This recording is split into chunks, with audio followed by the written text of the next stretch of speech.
I've been working at Southend Hospital for about 2.5 years now.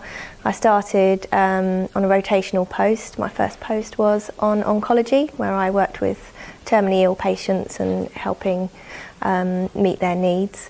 I then moved to orthopaedics, where I worked primarily with patients who had hip fractures.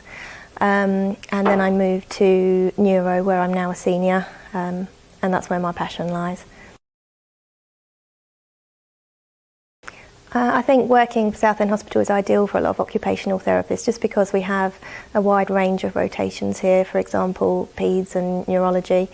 And I think having that wide range of rotations allows you to use and develop a wide range of skills. Everyone here works really well as a team, and we all just look after each other. So when we have new stroke patients on the ward, they need to be seen by occupational therapy within 72 hours. And at least one member of the rehab team needs to see them within 24 hours. Each patient that's had a stroke is seen for 45 minutes of rehab a day, 5 days a week, and on weekends when we can.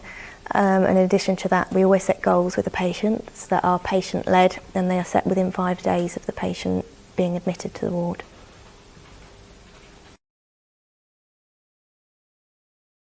Our role as an occupational therapist is to increase a patient's independence in whatever way we can.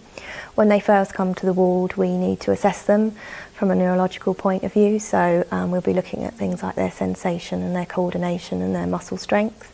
We need to assess whether or not they have sitting balance, what sort of seat would be appropriate for them, do they need a special wheelchair.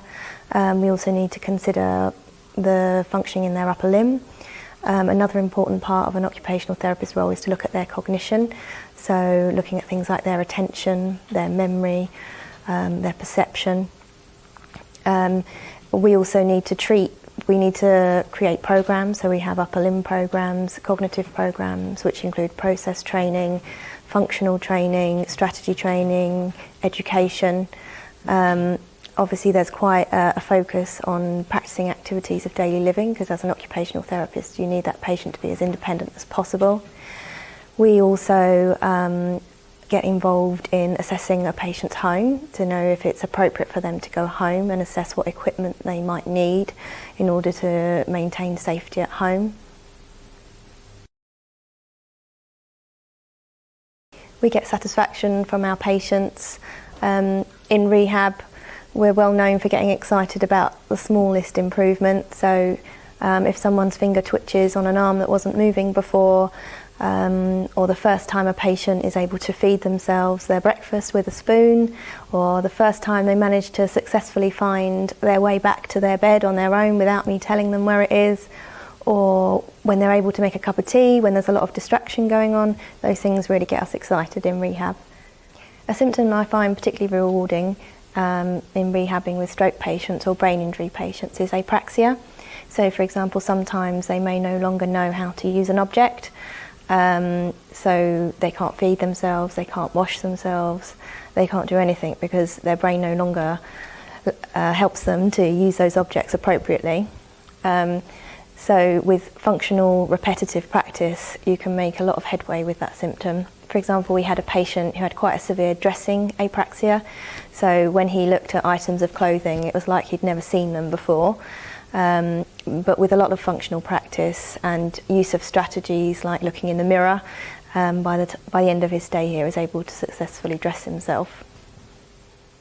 One patient I really enjoyed working with was a patient who had Guillain-Barré syndrome. She came to us after a long stint on ITU. And I remember her saying to me that she was so weak that she tried to move the hair out of her face, but her hand wasn't strong enough to move the hair from her face.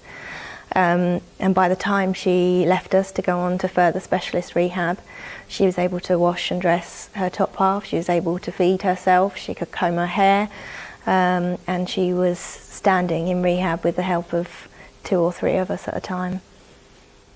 We had a teenager that came to us following a traumatic brain injury. When she arrived here, she couldn't show any emotion, she didn't have a sense of humour, she couldn't plan for herself, she couldn't problem solve. She struggled to initiate any kind of action, so if you put food in front of her she wouldn't eat it. So she was really suffering when she got here. By the time she left, she started a graded return back to school. We've been given £1 million investment to help develop into a hyper acute stroke unit.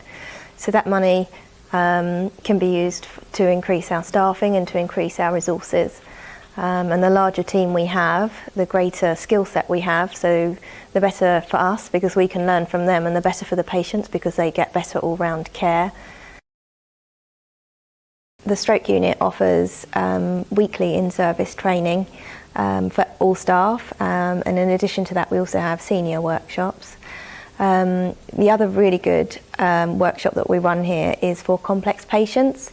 So as long as the patient consents, we'll have a workshop with 1 or 2 patients, and together we'll all problem solve the best way to treat that patient. So it's a really good learning opportunity. One of the best things about working on this stroke unit is the frequency of joint working. So on a daily basis you'll work jointly with a physiotherapist or a speech and language therapist depending on the patient, and I think when you do that you become more aware of all aspects of the patient care and the patient's rehab, and that helps you provide a better service for the patient, and it's much better for your learning as well.